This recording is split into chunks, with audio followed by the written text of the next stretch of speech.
Hello, hello. I'm always quiet for the first sort of 10, 15 seconds because at my end, there's like swirling things, like the computer is thinking, and I'm never sure if I'm actually live or if you can hear me yet. So I just wait patiently for all the little bells and whistles to stop flashing at me.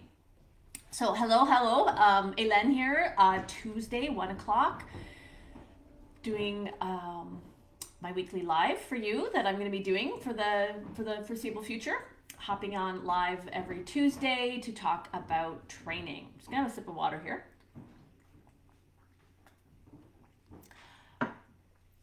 So, for those of you who are new, welcome. So happy to have you here. I'm really excited to have you join me in this group. Join all of us. We've been having lots of great discussions here for a few years now. And as I said last week, my intention with the group is to do a little bit of a shift to get more into focused on training as well as the mindset and the habit building that we've talked about in the past. Hi Una, I'm glad you're here. Thank you. Thanks for letting me know you can hear me. That's awesome. I always have this little thought in my head that maybe I'm just talking to myself and nobody can hear me. So it's really good to know that you're there and that you can hear me. Perfect. Excellent. So what I want to do is today is talk about the first concept. I'm going to be talking about concepts in general each week to give you some tools that you can take into your training. That my intention is to really help you move the needle with your training. So what do? I work predominantly on the human end of the leash. I like to say I work on both ends of the leash because when we work on this end of the leash, the other end of the leash benefits. We are a 50-50 team with our dogs. We are 50% of the equation whenever we go out to train, whenever we go out and work with our dogs. Spend time with our dogs. We're half of what's happening. And yet most dog training spends far less than 50% of the time working on the handler end of the leash. I would say a lot of times we spend almost no time working on our part of the equation. So what do I mean by that? I mean multiple things. So the first thing is understanding the general concepts. If we don't understand the concepts of training, it's going to be very hard to implement them and get the results that we want. So I'm going to be talking, that's where we're going to start with our discussions over today and in the coming weeks. Then we also have to look at what our brain is doing around the training. I've talked to you a lot about that. If you're new to the group, you can go back through some of the old Facebook Lives to learn a little bit more about that. And of course, we will continue to talk about that because working on our mindset, for me, is that has to be one of the most important areas for us to work on. Really, if you don't have your brain in a good place around your training, it's really hard to get the results you want. So we want to understand the concepts in general, and then we want to understand our brains and how our brains are filtering the world around us, because we will see things very differently depending on how we're thinking. So there's an awful lot of work to be done just between our own ears around dog training that unfortunately I feel is really either omitted, glossed over, or people aren't even aware of. So I really want to bring this to you because I think that especially if you're not getting the results that you want in your training, which I'm assuming is one of the main reasons people come here, that is going to be a big underlying factor for moving you forward.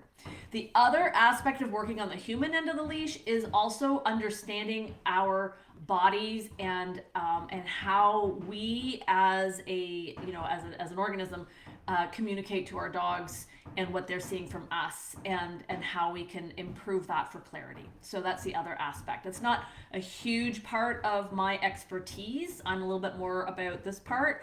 But we will also be talking about the rest of us too, because again, we are all, mind and body is connected. We can't just have one without the other. As much as I come from an academic background, and there's the joke that academics use their bodies to carry their heads around, which is something I am at times in danger of. So when I watch videos of myself training my dogs, I'm like, yeah, the dog reads more than just what's going on between my ears. So I've got to also work on the rest of it. So these are the things that I will be talking about in the coming weeks and months in these lives. And I hope that they will bring you some good information that you can apply in your own training. Okay, so sorry, I have another sip of water. I'm thirsty today.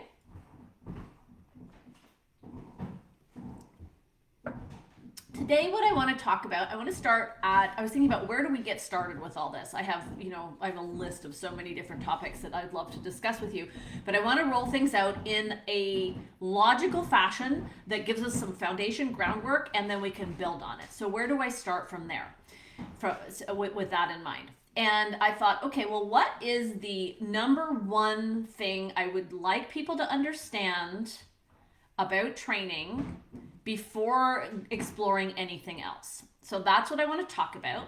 And I asked in the group a few days ago what you think that might be. And I love all the answers that you've shared.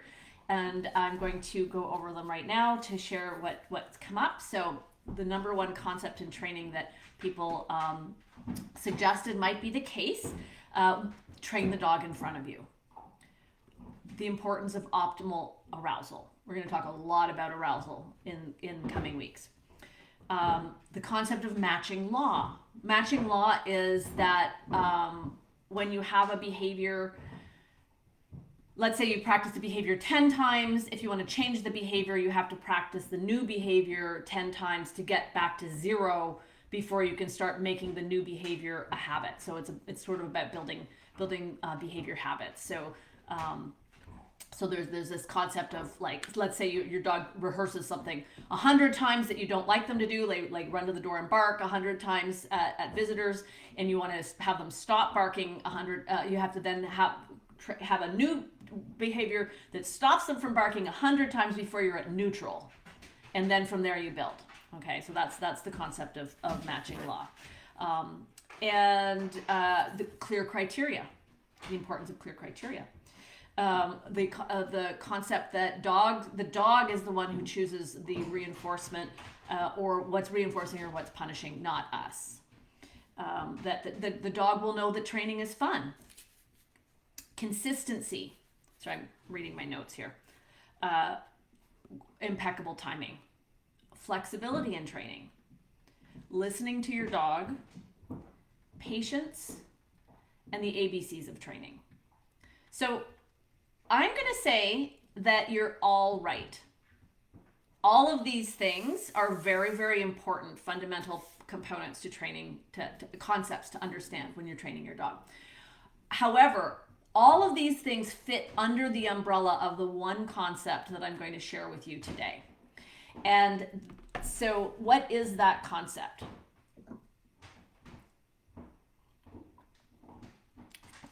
Okay. So the concept is, what is training to begin with? And it's very simple. We go in to train our dogs, and we think, okay, so let's say I've got a list of skills I want to teach my dog. I want to teach my dog to sit. I want to teach my dog to lie down. I want to teach my dog to recall, to hand touch, to go on platforms. I need to, let's say I'm doing agility. I want to teach my dog how to do maybe a running contact, how to do 2 on 2 off on the A-frame, how to do weave pulls, how to have good jump skills.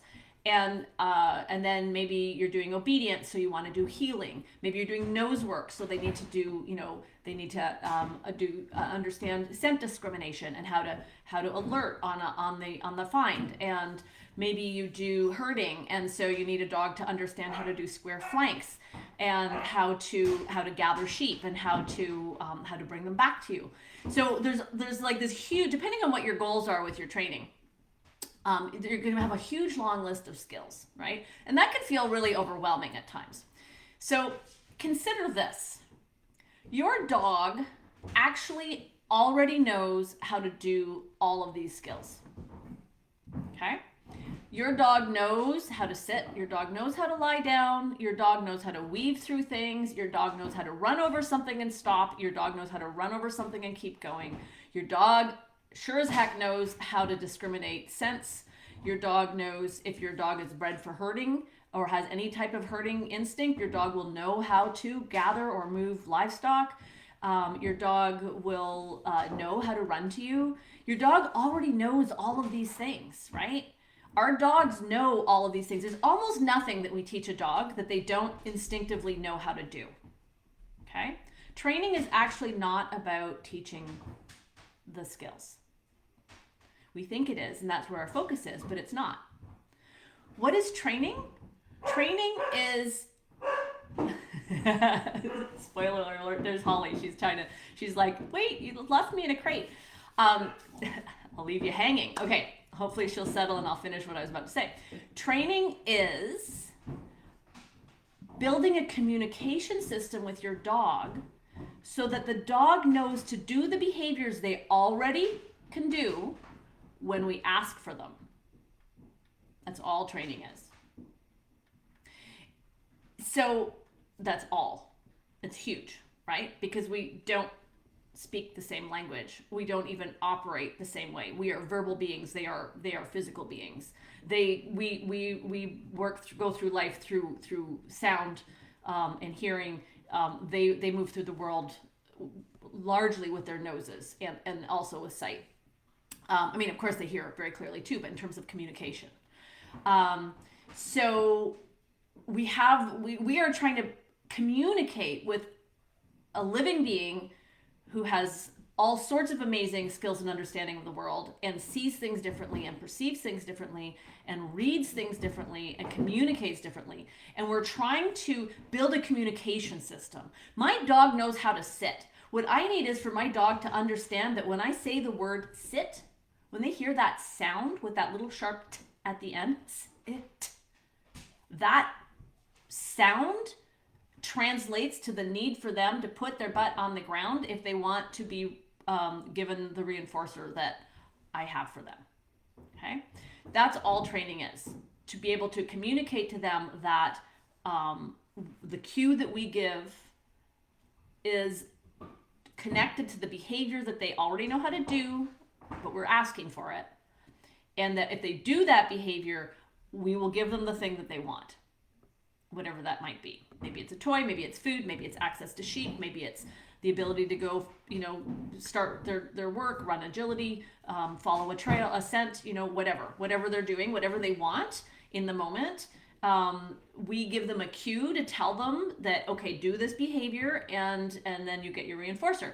And they need to understand the cue and connect the cue to their own behavior and understand that that's what elicits the results that they seek. So that's what training's about. It's very complicated, right? That's not an easy thing. We don't have to worry about teaching them all the things that they do. They know how to do that. It's this communication system that we need to build. And one of the biggest challenges that I find when I work with teams who are struggling with their training is that the human thinks they're giving cues to their dog and that they think the dog understands the cue, and the dog does not understand the cue. So then they don't get the behaviors they want. The dog doesn't do the behaviors they want. And then the dog doesn't understand what's going on and gets frustrated. And then you have behavior problems.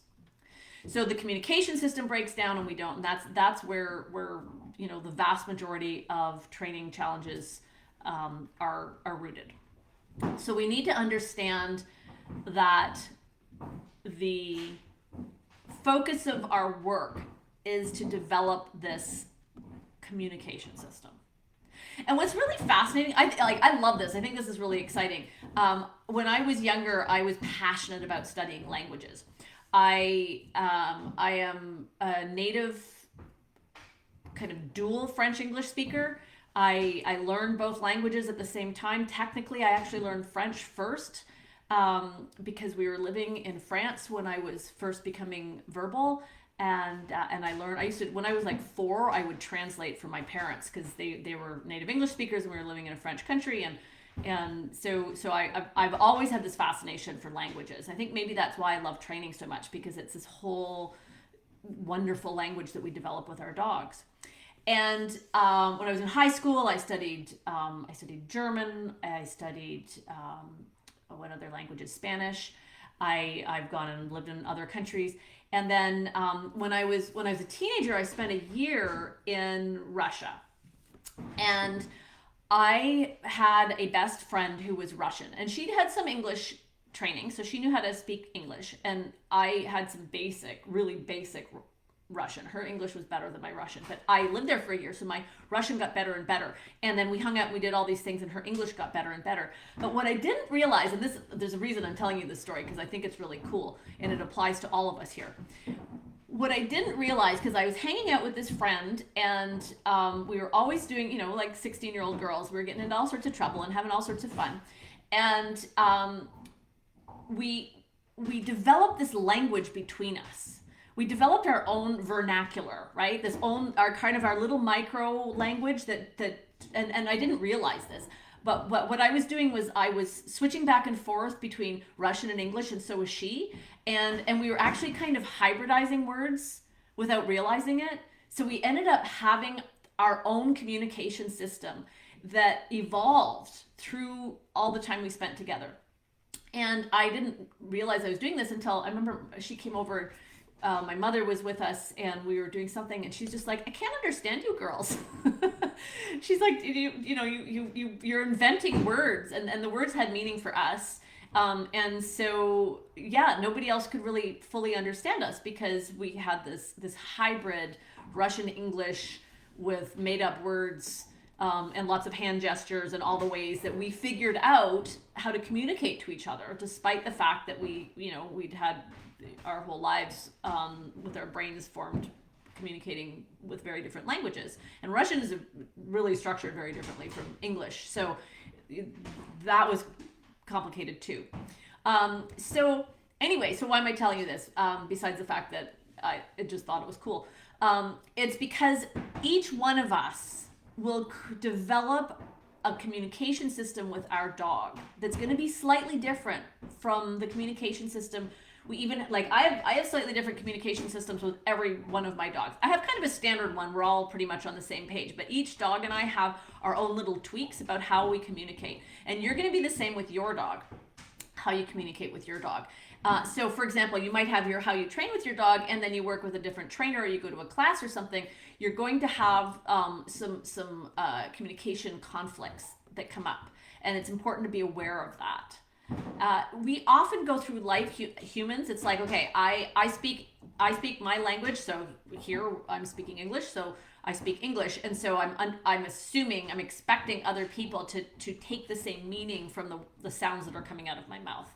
And if they don't take the same meaning, then I'm at risk of misinterpreting the other person's behavior. Maybe they don't understand what I'm saying, and they behave differently, and then I think that they're maybe intentionally disregarding me, for example. So we do that with our dogs all the time. Maybe like, think about, you travel to a foreign country, and I have to say, like, North Americans, we are so guilty of this. We go to a foreign country and we speak English to everybody because that's the only language we maybe have. And the person we're speaking to doesn't maybe respond in the way we would like them to. And so we assume they don't understand. We may act like we think maybe they are not so bright. So we slow down and speak loud.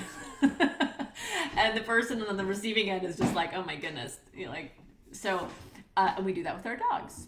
So what we need to think about is, if our dog isn't responding the way we want our dog to respond, the very first place to look is our communication clear? And I'm going to say that 9 times out of 10, if the dog is not doing what we ask, it's because the communication system is not clear. So let me give you an example.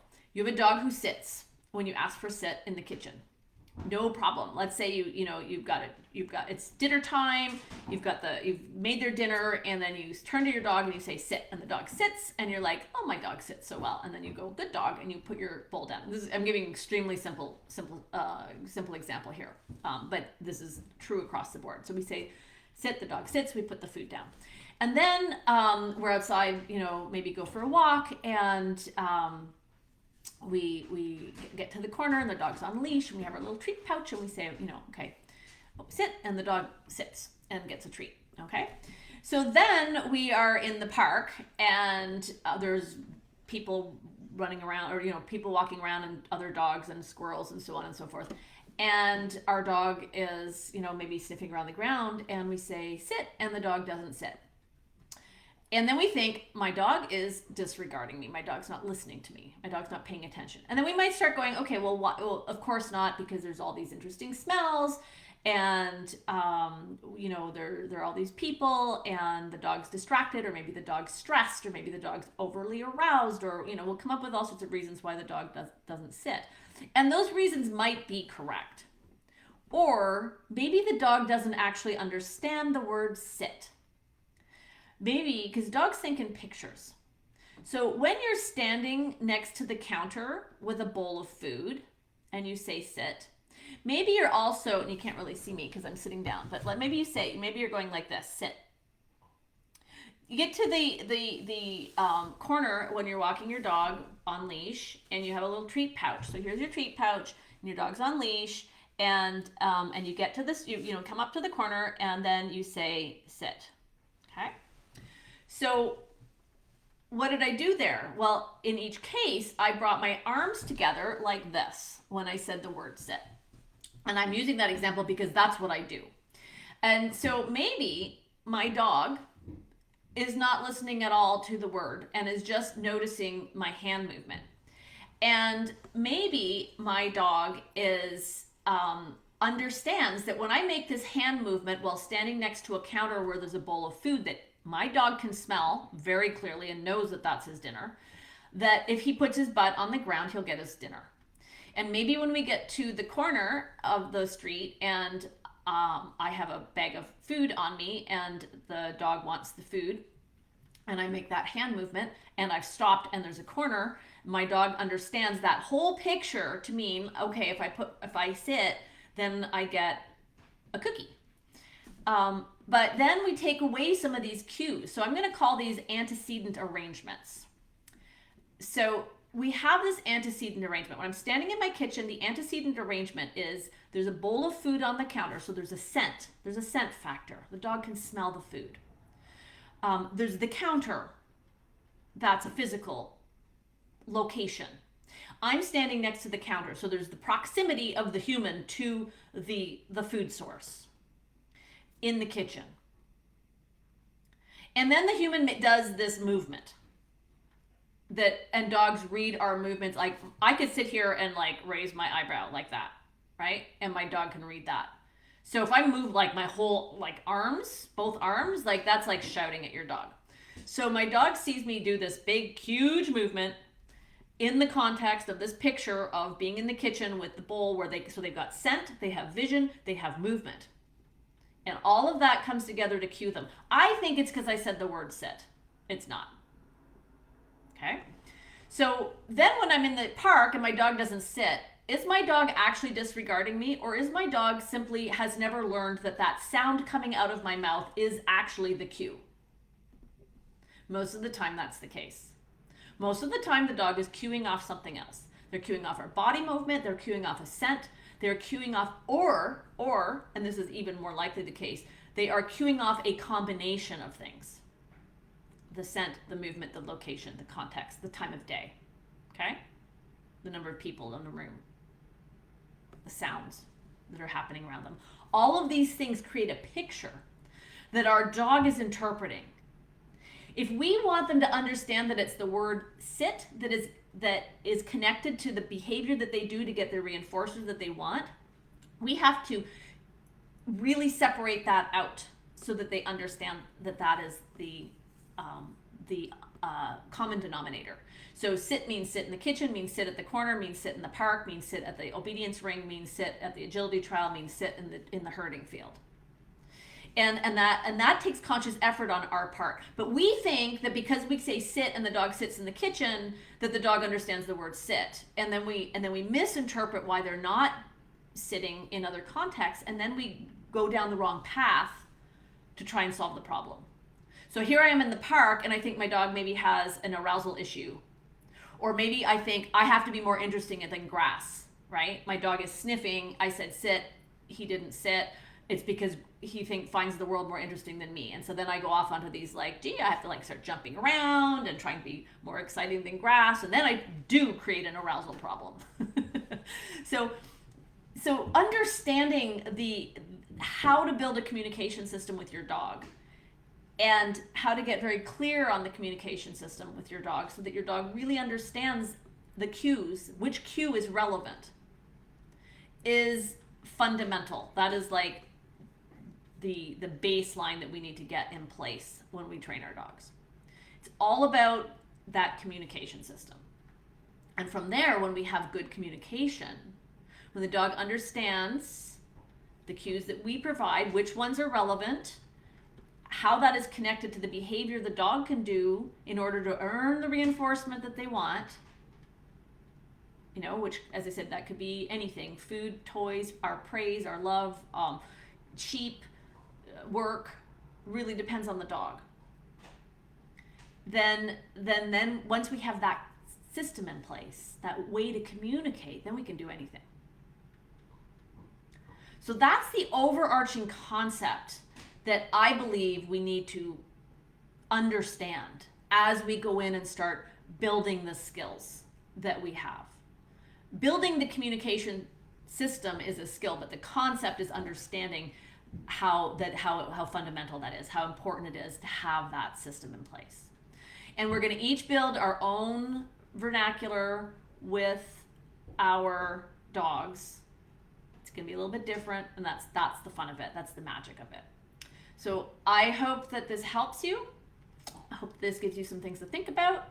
I would love to continue this discussion in the comments. So please post in the comments if you have questions, you want me to elaborate on things. I'm gonna, we'll build from here in future live calls. So next Tuesday at 1 o'clock, I'll be back and I will continue this discussion. But I'd love to hear from you what you take from this. If anything stands out, if you have any aha moments, please share. If you have any confusion or questions that come up, please share so that we can carry on this discussion. Okay? All right. Have a fantastic week. Thanks for listening. I will see you in the group, and I will see you live again next Tuesday. Take care.